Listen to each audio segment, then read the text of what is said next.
I want to start by telling you the thing I said that I cannot take back. It was at my granddaughter's 7th birthday party.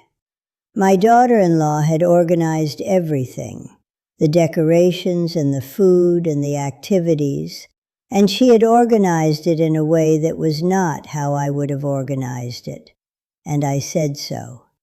Not loudly, not cruelly. In that particular tone that mothers-in-law have developed over generations of practice, the tone that offers the helpful observation while communicating that the helpful observation is actually a verdict. My son heard it. My daughter-in-law heard it.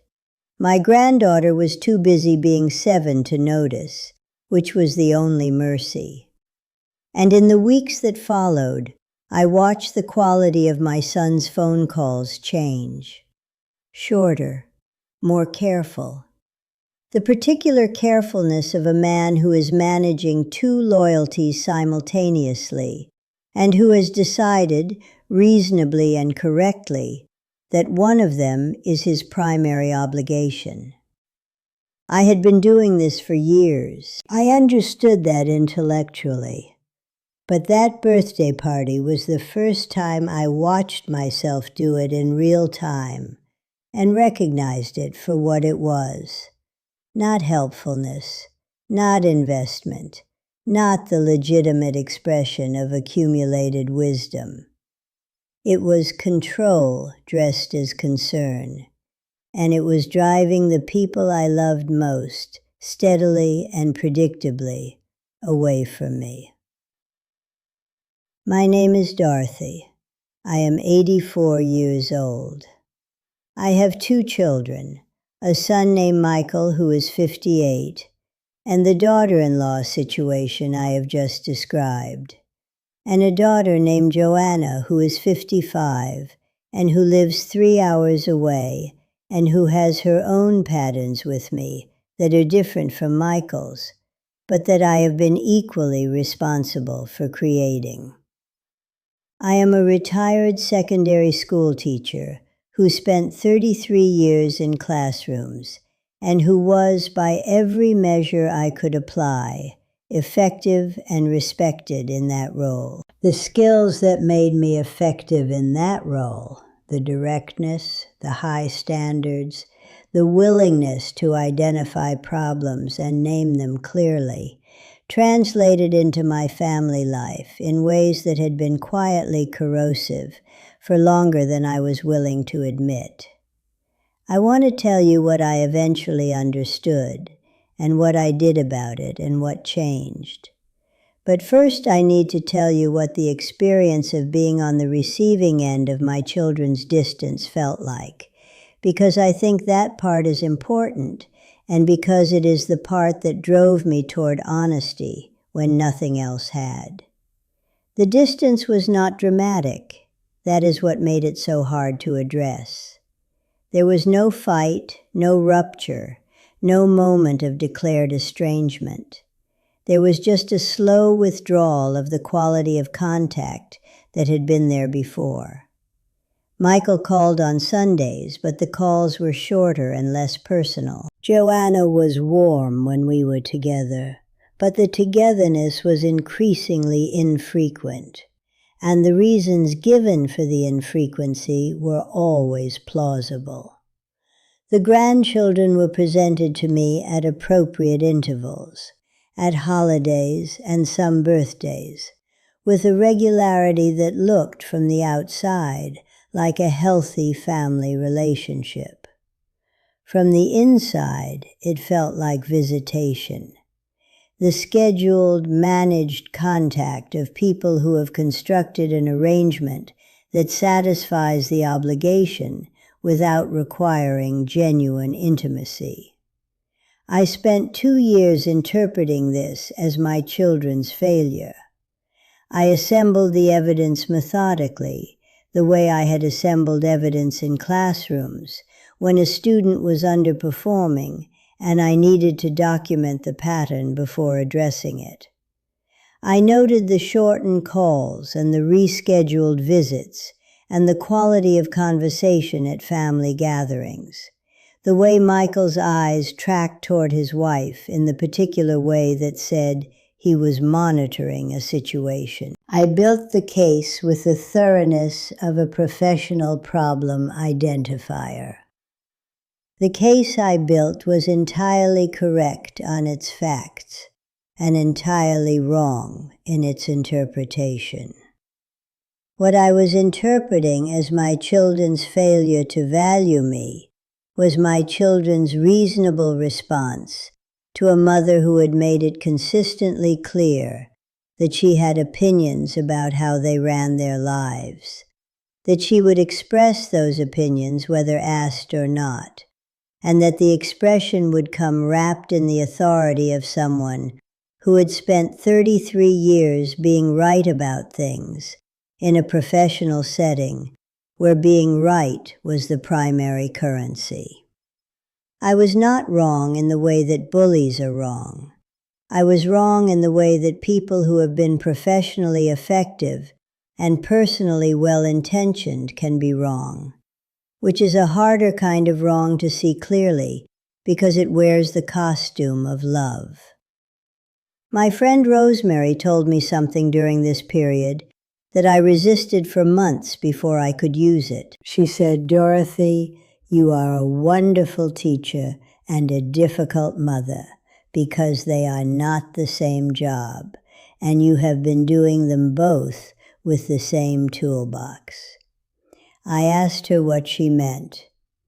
She said, "A teacher's authority is legitimate and expected, and the students consent to it by being students. Your children did not consent to being your students.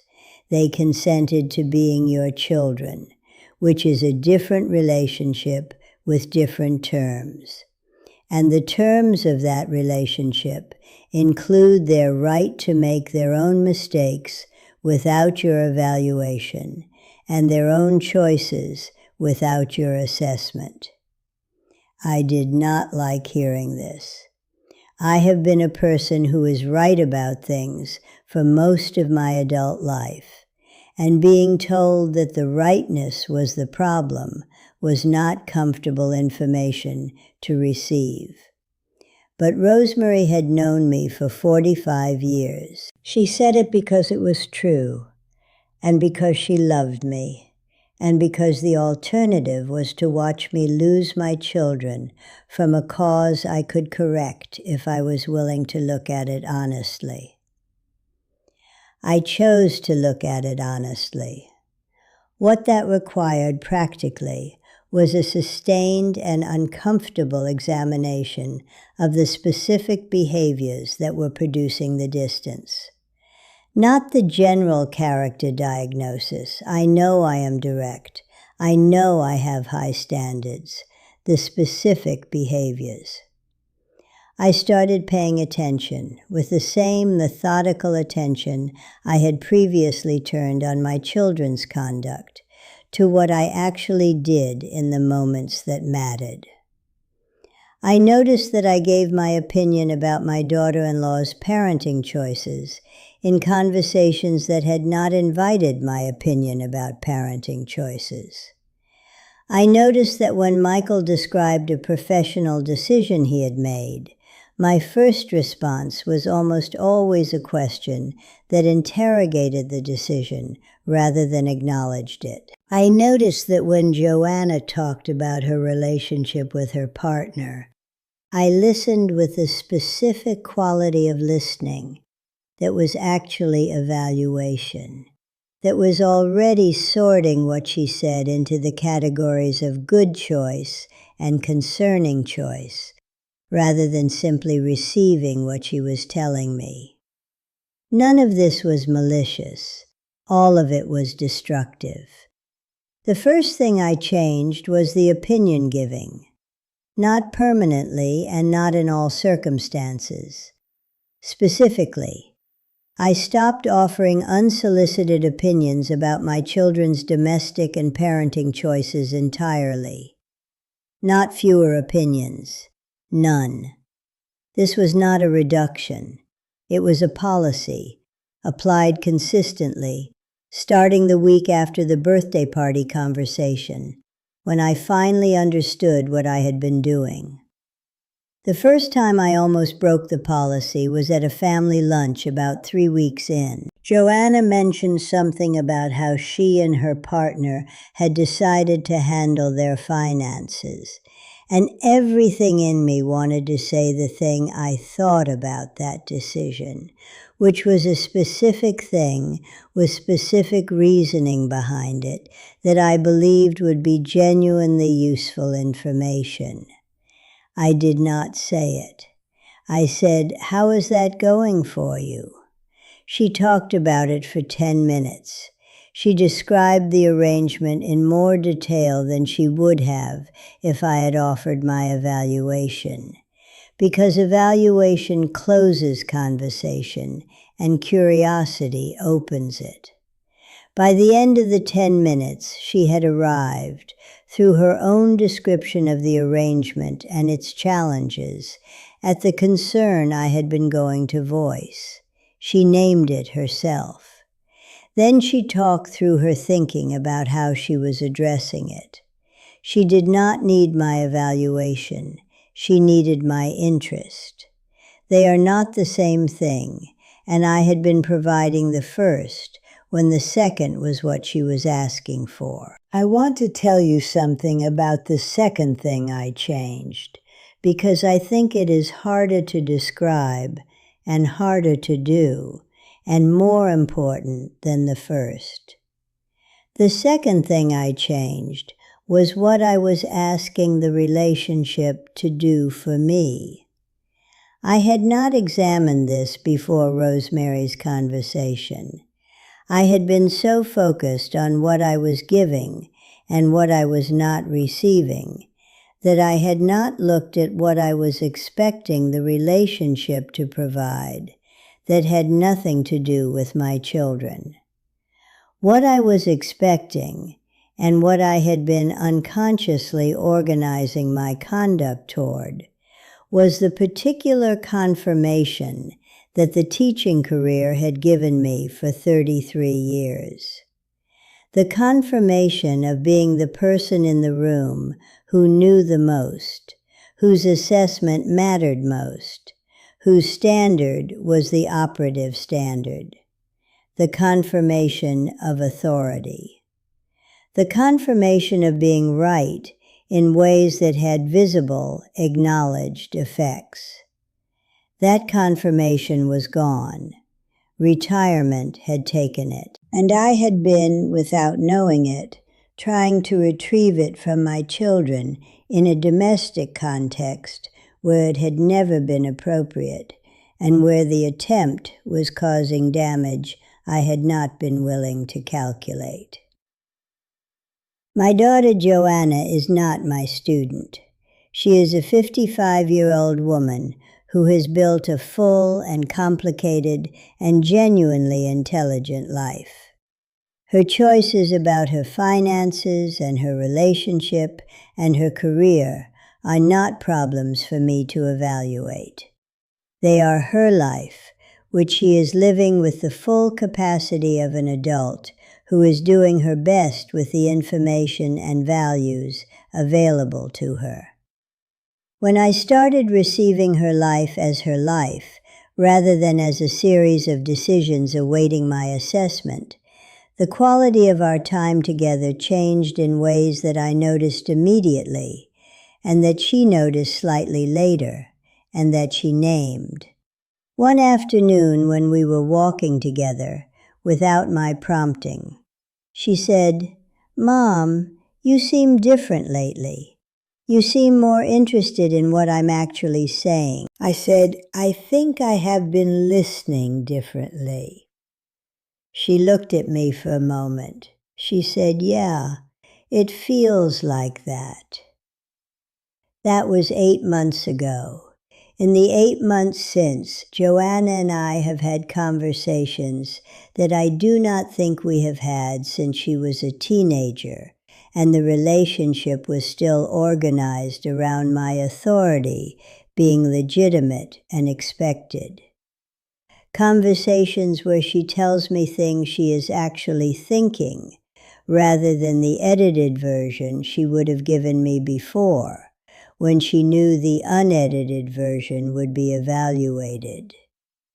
Conversations where I have learned things about my daughter that I had not known, because the knowing had not been available to me in the previous version of our relationship. I want to say something about Michael and my daughter-in-law, because that situation is different from the situation with Joanna, and the difference matters.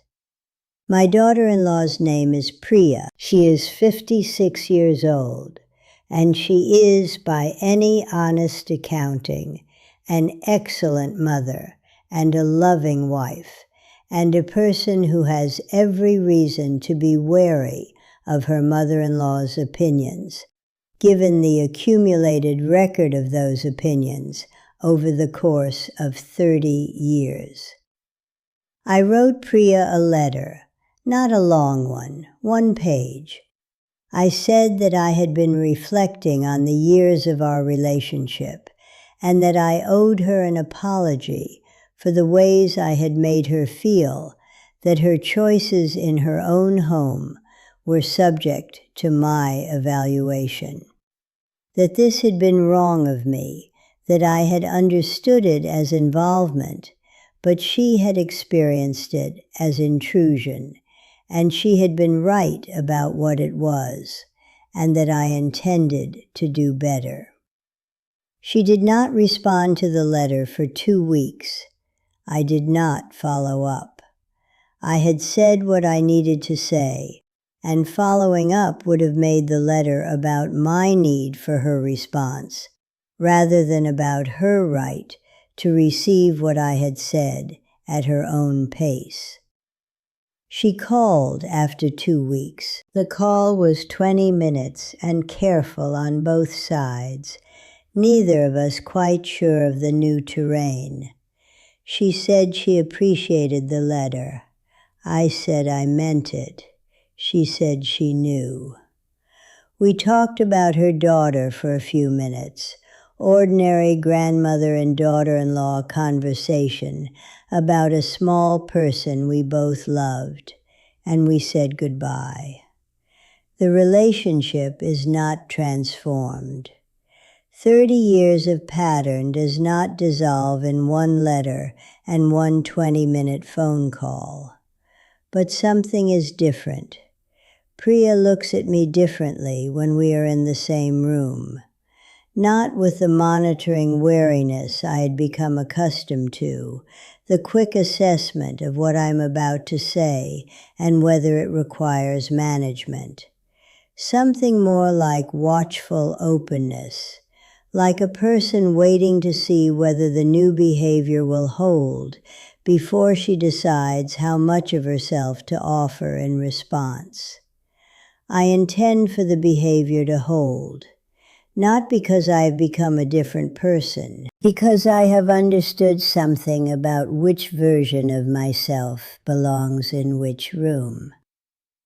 In the classroom, the authoritative version was appropriate and effective, and what the room required. In my children's homes, in the presence of their lives and their choices and their relationship with their own authority as adults, a different version is required. The version that is interested rather than evaluating. The version that asks rather than declares. The version that receives what they offer without holding it up to a standard it was not designed to meet. I have that version. I had always had it. I used it in the early years of their childhood, in the particular presence of a mother with a young child who does not yet need to be right with her child, because the child is not yet a variable in any equation except love. I used it and then I graduated it, the way you graduate tools when the situation changes. and replaced it with the version that was more useful in the classroom. The classroom is behind me. The living rooms of my children are what remain. And the version that belongs in those rooms is the one I have been working to recover. She looked at me for a moment. Then she said, "Thanks, Mom." 2 words. But the 2 words contain something that the previous version of our relationship would not have produced, which was the acknowledgement that I had noticed what I had done and that I was accountable for noticing it.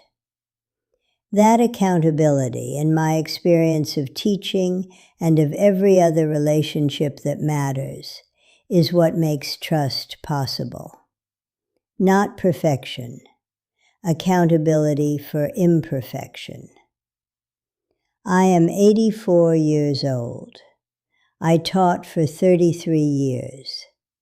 I built in those years a version of myself that was effective in a particular context, and that I carried too uncritically into contexts where it did not belong.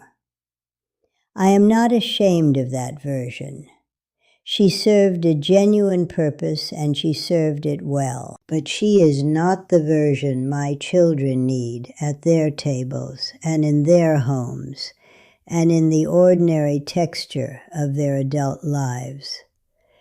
The version they need is the one who is curious about who they are becoming, who receives what they offer without turning it into an evaluation, who can sit with a birthday party decorated differently than she would have decorated it and find it genuinely beautiful because her grandchild is at the center of it, lit up with being 7, which is more than enough. That version is available to me. She is, actually, more interesting to be than the authoritative one, more honest, more genuinely present in the moment rather than assessing it from a distance. Find your version, not the one that protected you, the one that is actually available in the room you are in.